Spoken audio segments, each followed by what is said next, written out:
Greetings from Triple IT Bhagalpur.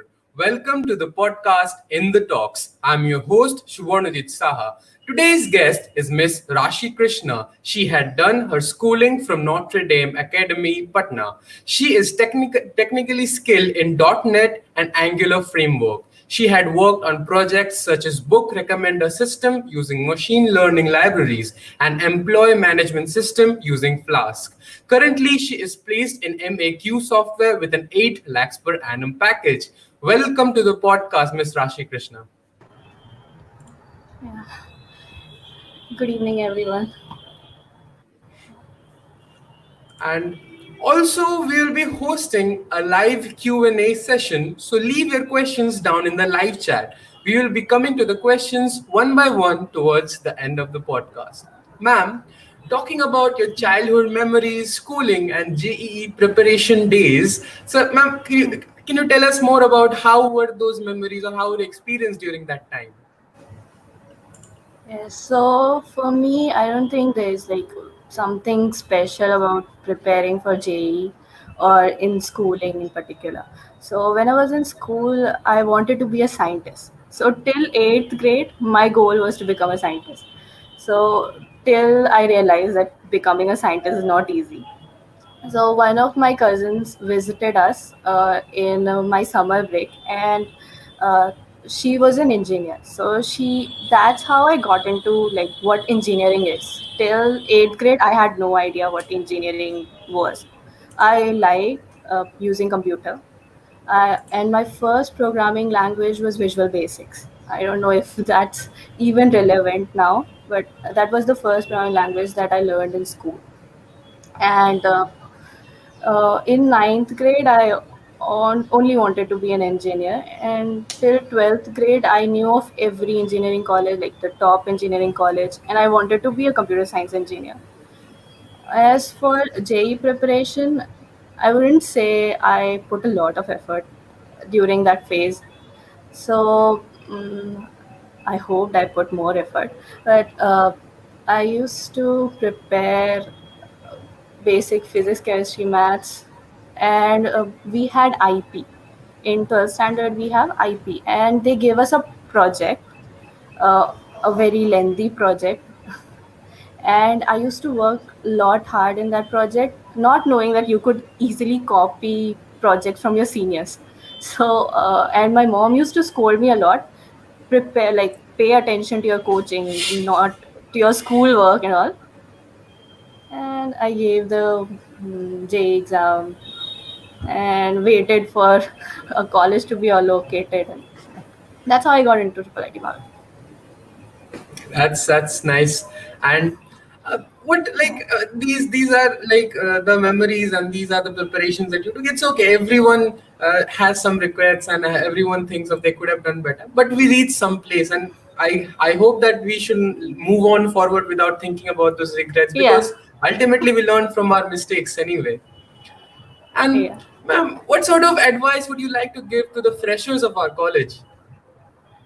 Yeah, so like freshers are just like new to the college life, and everyone has a lot of fantasies like they want to fulfill in college, like make a lot of friends, make a lot of college memories. Right.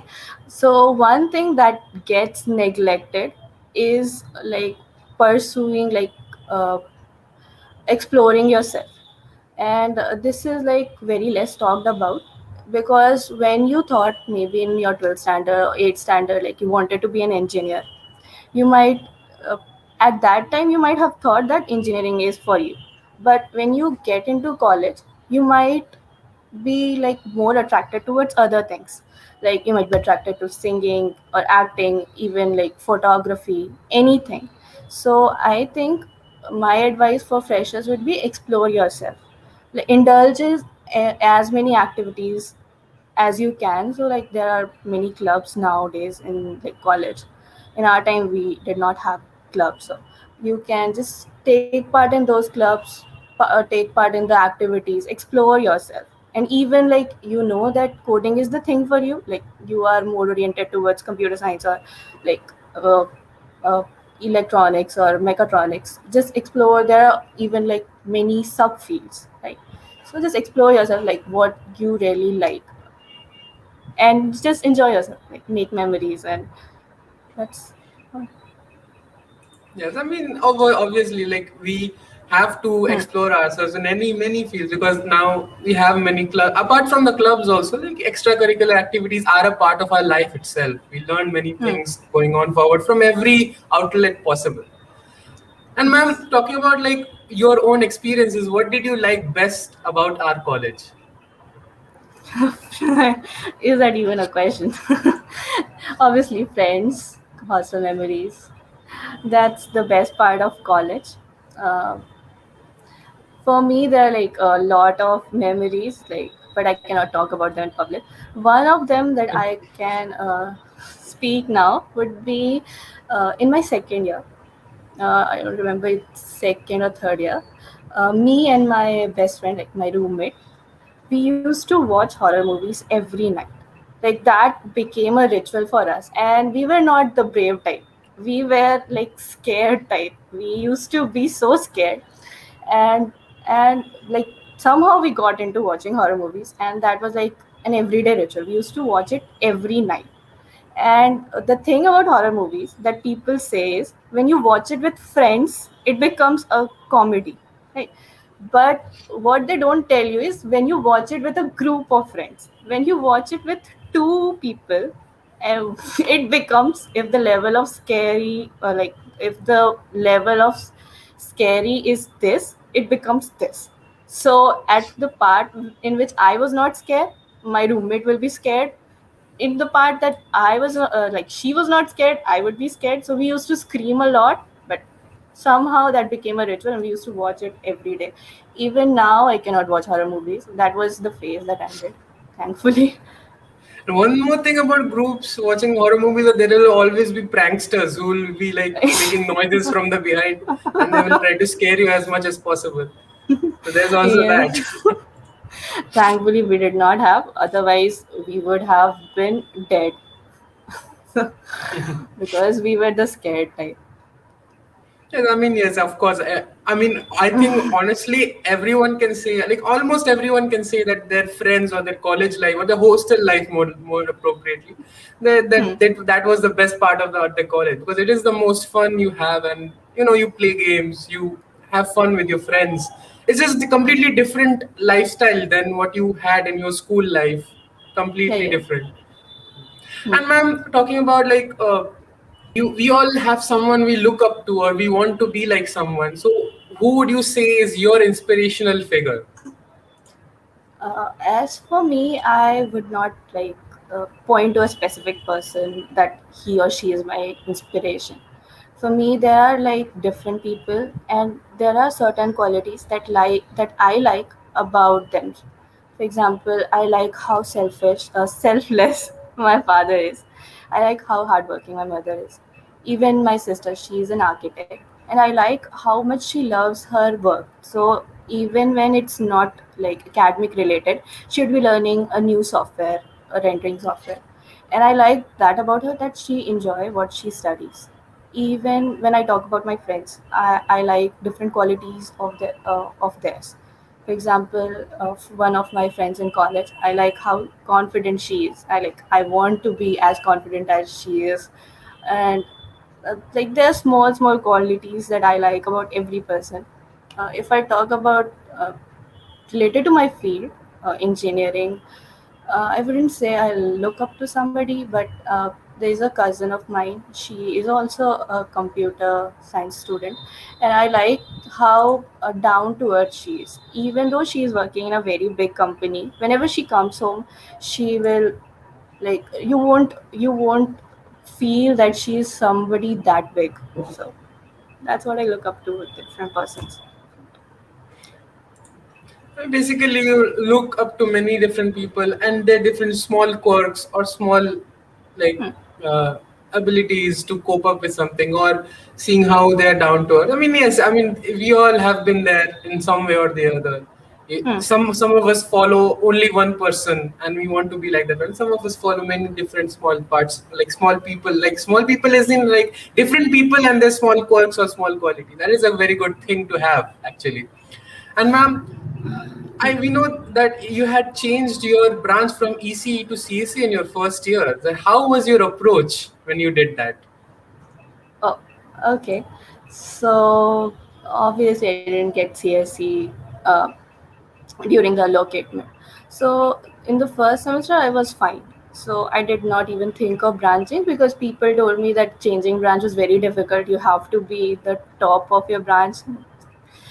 Okay, so it was in my second semester that I was just randomly scrolling through the college website, and I just visited the site, like the page where they put the course. So I saw the name of the course for the second year course for EC and CSC, and that's when it strike. Like for first year, you have the same course for both EC and CSC, so it doesn't like make a difference. But when I looked into the course for second year, that's when it strike that I won't be able to cope with EC because my marks in the basic electronics were pretty low. Even though I used to work very hard in that subject, I knew that I won't be able to make like cope up in ECE. So in second semester, I decided that I will change my branch. Then branch change form came. Even that time, I was not sure that I'll ever be able to change my branch. And there's also one thing that there is no girl in CSE. There was no girl in CSE at that time, and that was like a little scary for me. I used to be scared like I would be the only girl in CSE. Uh, it's like a little out of date thought to have, girl versus boy, but that was my thought, the first thought. But I knew that if I don't get CSE, I might not even get an engineering degree. I might have to drop off. So I worked hard, and till the day I got the branch change result, I was not sure if I was gonna get CSE or not. The only thought was if I don't get CSE, what will happen? So just if you like something, like you are interested in something and you don't get it, you get a feeling of anxiety. You get a feeling that you might regret it in the future, and that will make you anxious, but at the same time will help you to work hard. So for all the people who want to change their branches from CSE to EC or EC to CSE, whatever, uh, just work hard. Absolutely. I mean, yeah, we have been there because we can get it that EC and CSE curriculum is particularly different, and I can completely respect because I am from EC and I can see where the difficult. I mean, it like not the difficulty; it is just a bit of like a Basic different kind of interest. conversation Huh. because. Everyone has their own interests and everyone has their own particular skill Huh. sets. Some people don't particularly like the like the circuits and the particularly functioning of the physical circuits.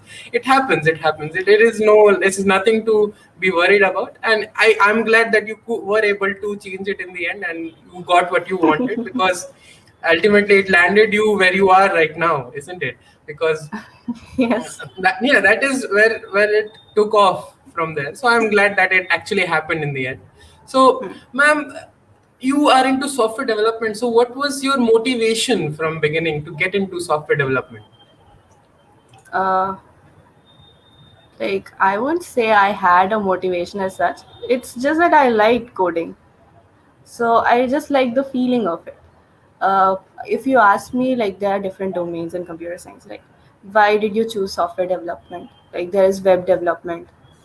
If that's the question, I would say I liked problem solving, and I am still exploring myself. Even though I said that explore yourself in college, but I'm still like finding out what I like. So I am still learning about different domains of machine learning, different things. So like maybe after a year you won't see me in software development, but as of now I like solving problems, and I got into like software development. It's fine for me. I don't hate it as such. I'm currently exploring myself. Okay. Yeah, I mean, yeah, every time whenever we are growing is innate, basically. Hmm. Every part of our life, we're growing a little bit, we're learning more about ourselves. So I think that is something that we go on forever in our lives.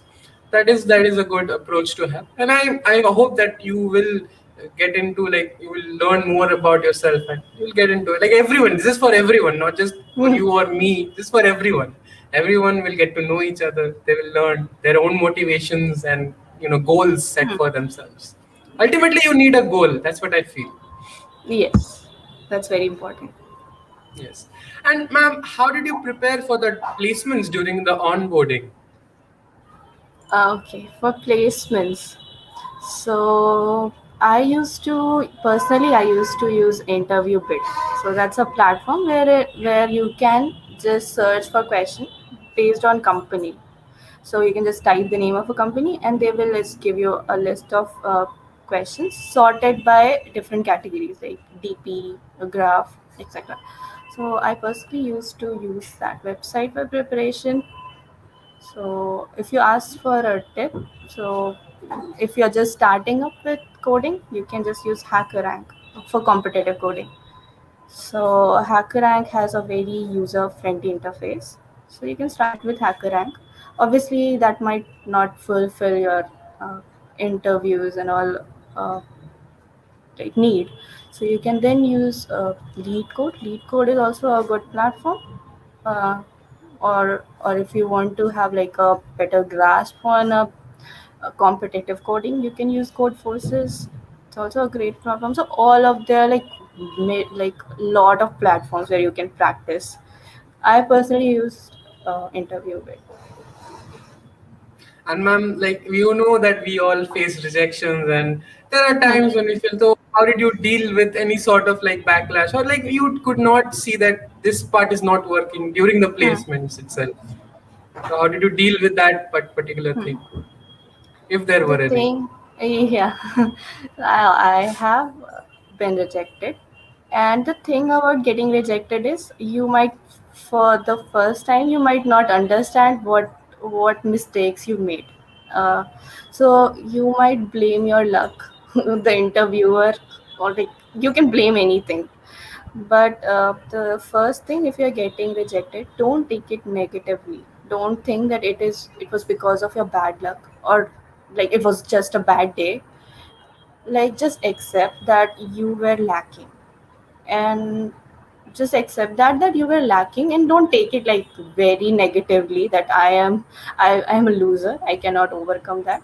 Hard work can overcome everything. So just take it as a feedback that I am not suitable for this role. I will work hard, and maybe I can get back this role if I work hard, or maybe there is a role which is of my level. Don't take it negatively. At the end of the day, everybody will get like their jobs or whatever they want. That's what I believe.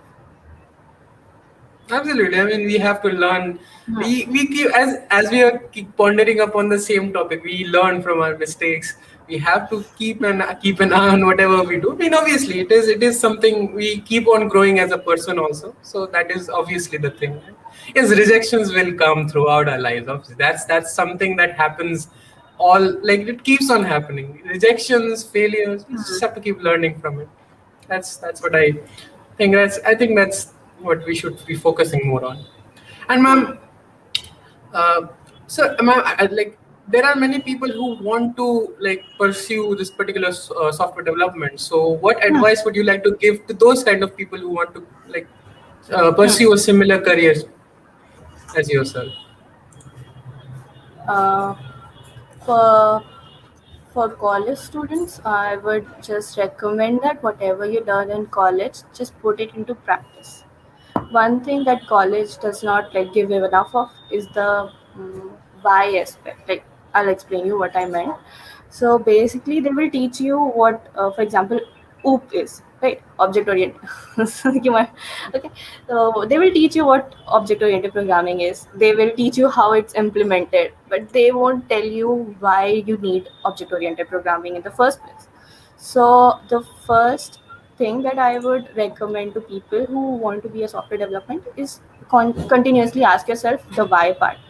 And object like anything is not done just randomly. There are developers, like they spend legit amount of time developing a new feature, so they won't do it just because, just. So you have to ask yourself constantly, like why question. And like the answer is very simple. You can just search in the internet first thing, or you can just make a project. Just make a project of a topic of a simple thing, and you might understand the like different why part, like why a new, or maybe a new feature was implemented, a new programming language was invented. So that's what I will um, recommend to all the aspiring software developer. Ask yourself why question, because I did not ask enough of this question, and now when I am in a job where I continuously get asked like why did you make this change, so now I have to ask myself, and I regret that I should have asked myself this back in my college days. So yeah, for everyone, not for like only software developers, just for every branch, just know why you're doing this particular thing. Yes, ma'am, that's very good advice. And Hmm. ma'am, we always have this particular question. Like I've asked multiple times also. Like this Hmm. competitive coding versus development frequently comes up. So, what are your views on these two topics? Depends on your interest, I would say. Like competitive coding versus interviews, you said, right? No, no, no. Competitive coding versus development. Like Are any sort of developed. development. Yeah. Yes, ma'am. Okay, so uh, they are more or less the same thing, but competitive coding focuses more on your like data structure aspects. Like you might get to solve a lot of questions about a particular, maybe a data structure or an algorithm. But when you are going for development, that focuses more on the outcome. But when you go for competitive coding, you like get you ask yourself, like you ask yourself about your knowledge of the domain. For me, if you ask like the versus thing, competitive coding will eventually increase your reasoning power. So when you develop a software, you might be able to get the same result, but then the efficiency part, right? For when you do competitive coding, the time limit, the time complexity, space complexity is very tight, right? So when you come to development part, the same thing applies. You cannot just think that you have unlimited resources, you have unlimited memory, your program can run to infinity. No. So when you practice competitive coding, you get to think of the different time complexities, space complexities, different scenarios, and then these things you can implement in your coding part, the development part. So like you can think of competitive coding as a stepping stone. Also there are like different competitions also for I think collegiate students. They have a coding competition, and they like the prize is also huge, and you get a lot of recognition also. So everyone should try competitive coding. Yes, ma'am. Very well said. Because, like, yeah, obviously, the competitive coding will eventually help us. I mean, this has been a pondering question, and I think it is very true that competitive ultimately it is a stepping stone, and one should be focusing on it to develop their efficiency while, Hmm. like doing that part. Yes. And ma'am, talking about these DSA topics, what DSA Hmm. topics should one focus? Like whenever they're going for any placement or anything, like in general, DSA topics one should focus on. Uh, if if you ask me what should one focus on, I would say everything. But like there are companies who have like a specific domain. For example, Cisco. Cisco is more aligned towards networking questions. They would ask more of architecture related questions than like algorithm related questions. Uh, but for any like average company, they will want everything. That's true. They want everything. They don't compromise. They want everything from, and even though they don't even use those stuff in their own companies, but they expect everything from student. So most important thing in DSA, I don't think there is a topic that's important than the others. Every topic is important. Some are like more hard, like graph. People think like graphs are more tough than other, maybe arrays related problems.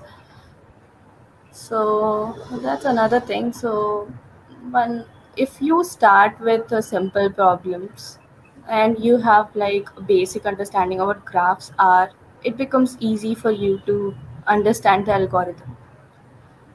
Uh, Coming back to the question. So the question was, what is the important DSA Yes. topics? Yes. Um, what are the everything? I would just say everything. But yes, there are companies who focuses more on a particular topic. So just search for the company, uh, like most ask questions, and you might get a trend. Like they ask more Mhm. of graph related questions, and some companies ask more of other architecture questions not related to coding. So just get the idea, like just the trend of what the companies want from their interviewees, and prepare for that. That would be my advice. Yes, ma'am, absolutely. And we have many questions and problems on platforms like Lead Code, Code Chef, SPOJ. What Hmm. is the best, like, I would say, like, what is the best platform to improve your coding skills from beginner to advanced level? See, different platforms are aligned towards different audience. For example, SPOJ is more aligned towards competitive coding, and Lead Code is more aligned towards your interview related questions, because they have tags which like tells you in which company these questions were asked. So if you compare those, I would not say that would be a fair comparison. But a Lead Code has like a varied um, types of questions, and they are like very easy to search. They are sorted with like easy, medium, hard, even with DSAs, and even with companies you want to. So if you want to like more into, you want to learn more about uh, the companies and interview experiences, you can go for Lead Code. They even have a discussion page where different people discuss the complexity of their code. uh, and if you are in college, and like if you are just starting off and you don't want to get into the interview things and all, just don't want to stress yourself, go for SPOJ, Hacker Rank. I personally used Hacker Rank in the beginning. Yes, ma'am, absolutely. And uh, what are your views on these, like this love bubber cheat sheet which has these 450 algorithm problems? Like Hmm. some people talk about this, and what are your particular views on this particular channel? Okay, so those questions are designed for people who have like a basic understanding of DS. Like you cannot just start from uh, having no idea of DS. You cannot start with those questions. So it's a good like good collection, and there are 450 questions. Just think about it. If you solve 4 questions a day, that will take you, let's say 5 question a day. Then you, it will take you 90 days, right? Yeah, 90 days to complete. That's approx 3 months, right? Mhm. So that's like a good collection. You're solving 450 questions. So that's something. Every day, if you solve 4 questions, it will take you 3 months. So that must like you can start with those. Like, obviously, that will give you a lot of learnings. And in the way you won't be solving like directly. In the way you might face some problems. Then you will search in the internet. Then you might also learn new things on the way. So they are not just 450 questions. You might get more knowledge just by solving those 450 questions. Basically, It's a you good. learn going on and on about these things. Yeah. Yes, ma'am, absolutely. And uh, any project specific like you worked on this employee management system, but what Hmm. was your approach, and how did you make sure that it was working basically? Are you asking about the project This, or about yes, the ma'am. question? The project which you had worked on, this employee Okay. management system. So the employee management system was our uh, college project. I think it was in the third semester, or second semester.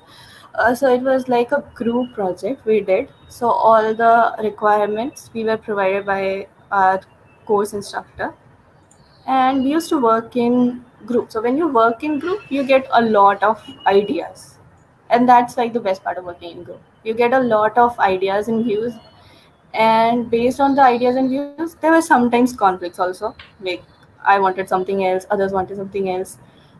So that made our work a little easier because we had more people to work on and also more ideas. And even like when we were stuck, we could just Google. So the best part of learning nowadays is you can Google everything. So just type some random keywords and then you might get what your problem, like what the solution would be. So for our case, we wanted the OTP system in our management system, and we did not know how to implement that. Just search for OTP in Flask and they will give you the results. Just understand the code, you can implement it, make it your own. You're done. Any functionalities that you think you want in your system, and you don't have the technical knowledge, just ask Google and you will get the result. Understand the code and then implement it in your system. Yes, ma'am. It's just easy. Similarly, yes, ma'am. Excellent. And ma'am, similarly, you had worked on this particular book recommendation system also. This was also a project that you had worked on. And same thing on how did you approach that project, and how was it working? Like what was its working all about?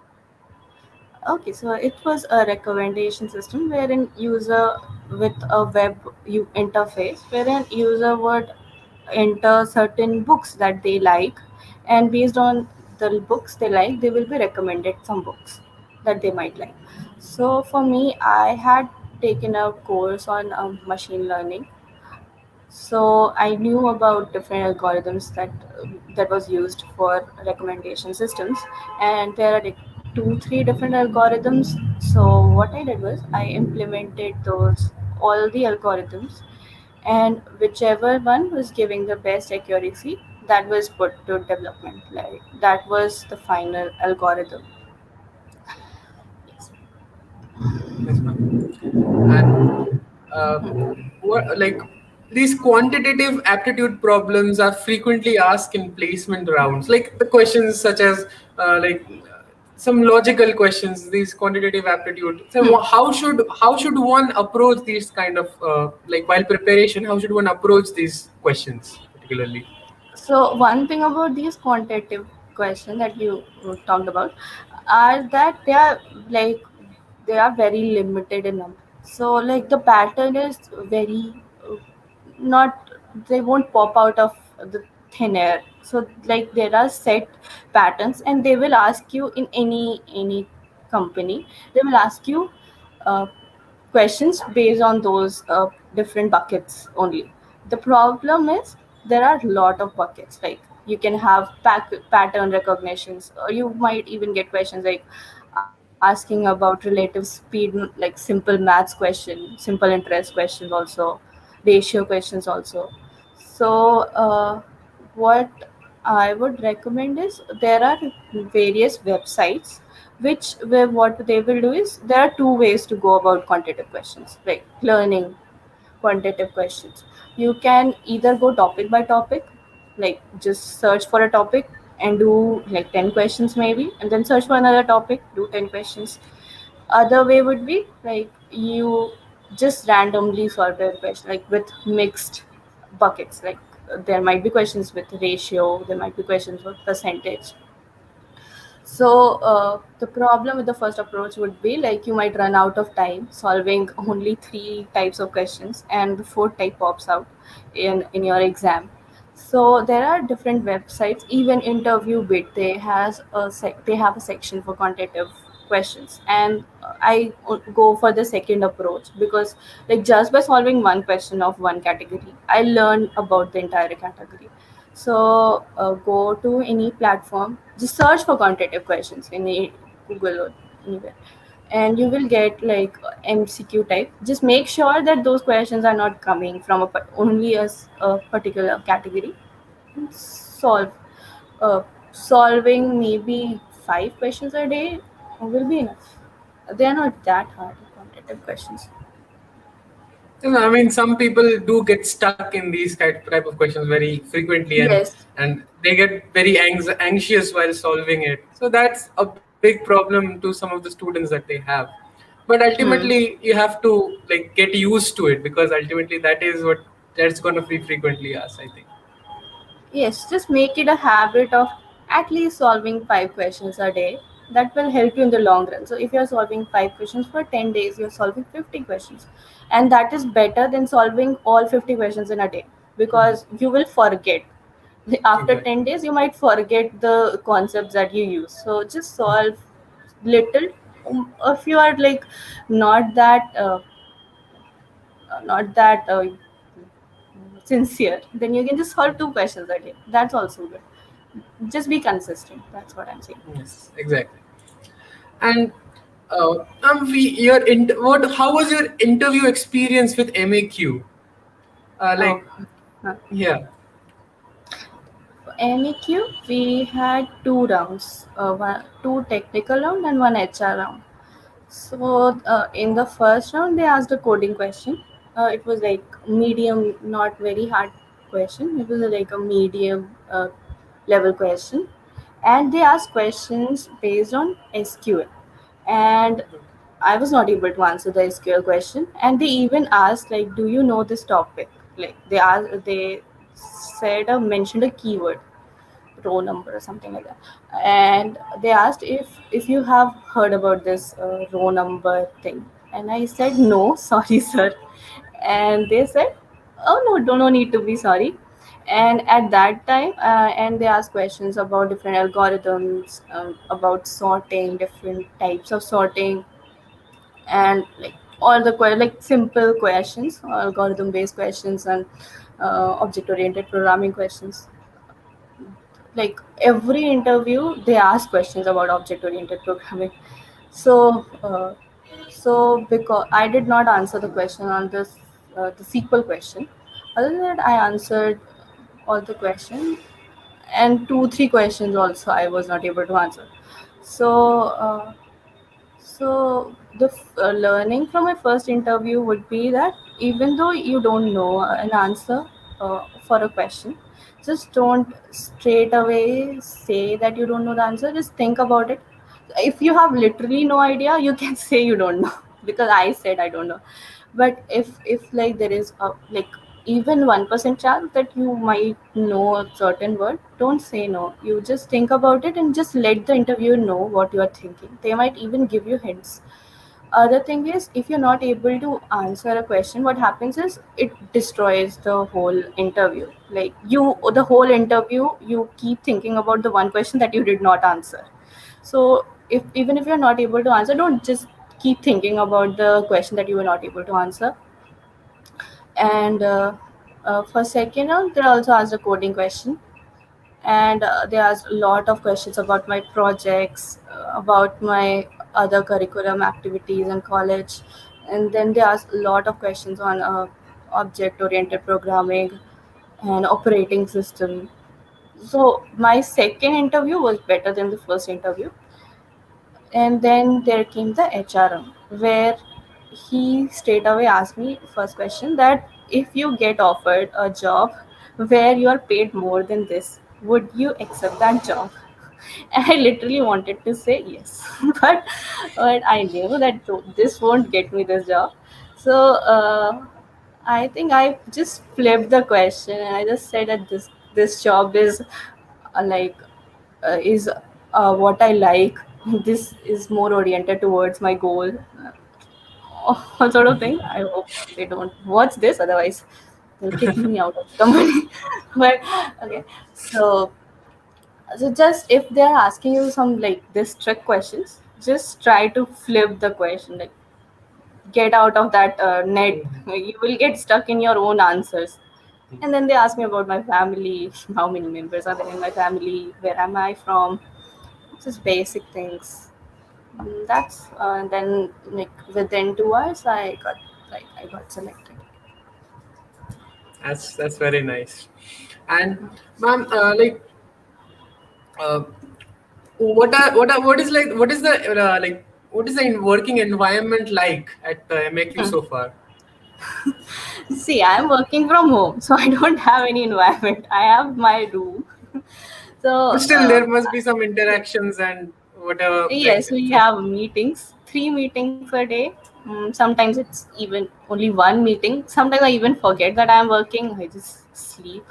But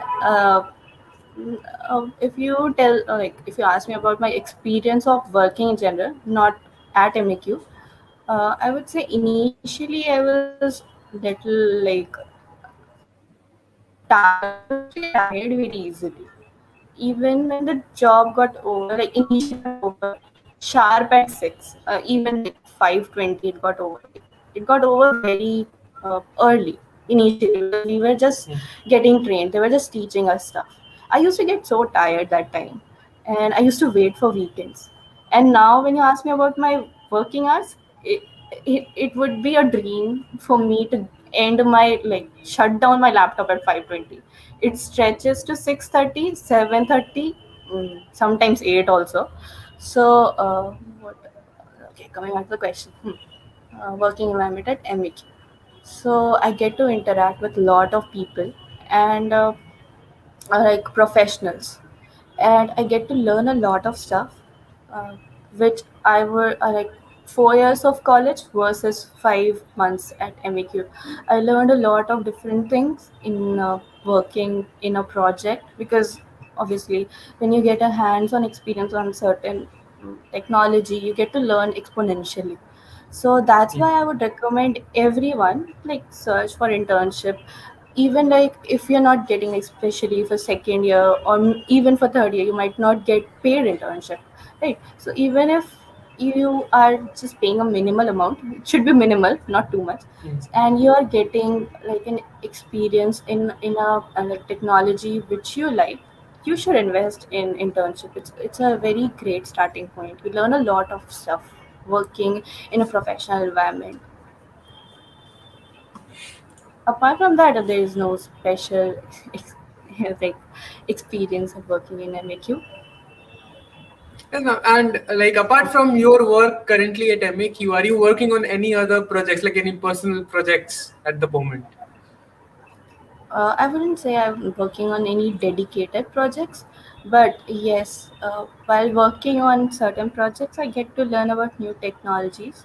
And one of the technologies that stuck me was uh, Bonsai. It's a Microsoft Bonsai framework. It's used to develop reinforcement learning algorithms. So when the project got over, I got so interested in it that I searched in YouTube, and currently I'm learning that. Sometimes I even switch to game development, and I learn about Unity, learn Unity. So uh, even though it's like a very tiny amount of my day, like maybe only 1 hour a day, but that's what I still learn. Like I'm learning. It's not a project, but that's what I'm learning. No, no, even if it is a little bit, something counts to like something is better than nothing. Obviously, that's like little by little we do something. That's enough. Ma'am, Yes. like were you into any like extracurricular activity, and how did they help in coping with crucial situations, particularly? I used to participate a lot in co-curricular activities in my first year and even in my second year. A lot of one act plays specifically. What it helped me was overcoming shyness, like speaking myself, like just being confident. And that's like a very important thing when you're working in company, because you have to constantly speak. Like one thing that you cannot like just make an excuse for in when you're working is uh, you have to speak a lot. They will ask you questions. Even when they are not asking you questions, they will ask for your opinion, and you have to be confident. And for being confident, these co-curriculum activities help you a lot. When you like stand in front of like a crowd, you get the confidence. Even when you are like nervous, you have to be confident to speak or like even play, and that has helped me when I have to speak, when I have to share my opinion in a meeting. I'm not like scared or shy to share my opinions. That's one thing that has helped. And also, it's like a fun thing in college. It's like your mental exercise. You cannot just be studying all the time, right? It's like a Exactly. mental exercise. Yeah, no, I mean, extracurricular activities not only like develop our like some like it depends on the activity, but of course it Hmm. helps us both physically and mentally, prepares us for many situations. It also helps us coping up with tough times, or like you should Hmm. not give up. That kind of feelings that it Hmm. uh, develops in us. And ma'am, what according to you is the ideal time for internships? The earlier the better, I would say. uh, you can start obviously first year and second year. It's very hard to get internships. So third year is like a golden time for internships. You can like learn a lot of stuff. You have already learned a lot of stuff, and when you work in internship, you get to use those stuff in like a professional environment. So I would say third year. If you're getting it in second year, it's great. And ma'am, what according to you is a very good, like how like many people face these particular problems while creating a resume, like what to put and what not to Hmm. put and what to like omit from it, and if this will be too good, or like sometimes people have this anxiety. So what according Hmm. to you is like a good resume should contain? So a good resume should be easy to read. So people should be able to skim through your like what are your education. It should not be very fancy. So one thing I would recommend everyone who is like anxious about creating a resume is search for Harvard sample resume. So they will give you like a lot of formats. Even they have like keywords like what should you put in your resume, what you should not put in your resume. It should be easy to read. First point. Second point is don't put unnecessary information. Don't lie in your resume. Okay, because that will catch you. Okay, because interviewer they will ask a lot of questions based on your resume, and if you lie, and more does not mean more is not mean like you will get a job. More should be in terms of quality, not in terms of quantity. So you should not put languages that you just know two lines of code in. You just know how to print a hello world and you just put like I know this language. Should not do that. Just put languages that you are confident in. And that's good. It should not be too long. 2 pages are more than enough. Like 1 or 2 pages. Yes, absolutely. And now we are moving on to the live Q&A session of the podcast. The audience can keep on leaving their questions down in the live chat. We will be coming to them one by one. And coming to the first question, we have Yashwant S, who has asked, what is the level of preparation to crack MAQ software? Uh, For MAQ software, I would not say that the screening process is too tough. You just have to be thorough with your basic DSA thing, not even like the complex thing. You just have to be thorough with basic algorithms, basic data structure. Not very complex. It's not too tough. And you should one thing that they ask too much of is your projects. They put too much pressure on project. I got asked too many questions about my project, so just be thorough with your projects. That's it. Yes, coming to the second question, we have Abhishek K, who has asked, from what resources you have prepared for the placements? Interview bit. Okay. Yes, yes. I use interview bit. Okay, okay. And coming to the next question, we have yeah, sorry, next one, yeah. The Ratnesh Gupta who has asked, what are some of the domains in CSE field where we can go apart from software development? Oh, there are too many. You can go for web development, game development, blockchain, and I might even forget some Android development. There are too many domains you can go for. Uh, you can even go for like embedded systems, uh, robotics, machine learning. Too many. Yes, Yes, so these are absolutely. like the most common ones, like game development, Android development, web development. These are the common ones. Yes, coming to the next question, we have Ankit Kumar who has asked, what is the hiring workflow of MAQ software? Hiring workflow. So basically, so I was selected by on campus. For off campus also, they post it in their like LinkedIn group. You can join the LinkedIn group. They post for interns and all. So and then you might give referrals. So they will ask for referrals also. If you are applying from off campus, on campus is very simple. You just have to give the exam, and then there will be two rounds of technical rounds of interview, one HR round, and similar flow is for off campus also. They generally hire, I think, freshers only. So that will you will get to know about the vacancy using the LinkedIn. Yes, absolutely. And moving on to the next question, we have Atul Kumar who has asked, what were the role of competitive programming platforms in your placement? What will you suggest all the freshers who are going to start the core modules of CSE in the next month?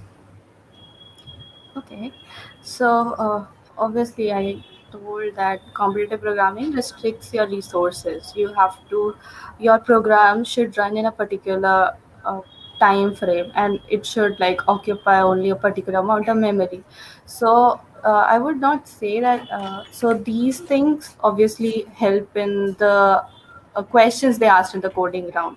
So the question that they ask in coding round is also very restrictive in terms of the resources that you can use. So if you solve more of competitive programming questions, you will get good help for your coding round, the first round. And what will you suggest of the freshers who are going to start? So for all the freshers, I would suggest that uh, uh, whatever you learn, just practice it in your daily life. Just practice it, like initially you won't get to learn something hard. So whatever you learn, you try to make a small project on that. You can search for that in internet itself, like search for a project for beginners, and then make some small projects, very tiny projects. And yes, ma'am, obviously, like little by little. And next question we have Sai Sumant who has asked, how to decide between DSA and development?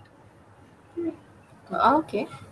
Okay, so if you are more onto making your own projects, or you have like an idea of developing something new, you can use development, you can do development. But then if you don't have the basic understanding of DSA, how will you be developing things? Like you want to create like an maybe an AI map which will tell you where your nearest friend is, but if you don't know what graph algorithm, Dijkstra algorithm and all are, how will you be able to develop things? So you don't have to decide between DSA and development, because you have to do both. If you have to do development, you have to learn DSA, Right. data structure and algorithm. And moving on to the next question, we have Shitish Verma who has asked, what's your take on master study? Do you have any plan for the same? Mm, as of now, I don't have any plan for master study, but you get to learn uh, get a deep understanding of your subjects in master studies. That's all I know. So currently, I don't have any plans of master studies. Maybe in the future. Okay. No, but it's okay. I mean, we all think of like some people go for master studies and some people get into the jobs, and it's okay. I Hmm. mean, it's just whatever path we take. But it's moving on to the next question. We have Manish Potter who has asked, "How Hmm. many interviews you have given, ma'am?" Before I got selected in MAQ, I gave one interview, uh, and I was rejected in the first round itself. Uh, Only one interview I gave, and then I gave the MAQ interview. All right. So we're moving on to the next question. We have Harsh Krishna who has asked, "How many projects do you recommend to put in the resume?" How many? You can put as many as you want. There's no limit. I have seen a person's resume where he has legit put 2 pages of resume, like 2 pages of projects. I don't know, like he put even the tiniest of projects that he did in like maybe in a lab, and he put all the projects. So make as many projects as you want. Minimum is one, maximum can be anything. Okay. We are moving on to the next question. Or wait, I think we have come to the last question of the podcast. We have come towards the end of the podcast, and wait, okay, there is another question. Okay, there was a confusion, I think. So there is Hmm. another question. Kshitij, last question has been asked by Kshitij Verma. Those questions are only from arithmetic part or from arithmetic or geometry or algebra and S. I What does don't NS particularly mean? I don't particularly understand this question either. So Okay, so I assume that this person is asking about my interview questions. Like, yes, if yes, yes. the questions were from arithmetic part. No, there were no questions from arithmetic part. They were all related to computer architecture or coding, algorithm. Maybe he's also asking about the quantitative aptitude also, I guess. So Okay, okay. Arithmetic part. Okay. Yes, there are algebra questions also asked in quantitative. Like, yes, there are arithmetic questions asked in quantitative reasoning. mhm. For MAQ, I don't think they asked about, like, they basically ask questions about like work and time, like how much work can be done in this time if this many work people are working on this job. They ask questions about ratio. Yes, yes. And with this, we have come to the end of the podcast. It is a privilege to have Miss Rashi Krishna as our guest today. Thank you for joining us today. Thank you. It was a pleasure talking to you and giving advices to juniors, freshers. Yes, yes, absolutely. And I hope our viewers got their queries answered. We will be hosting similar interviews going forward.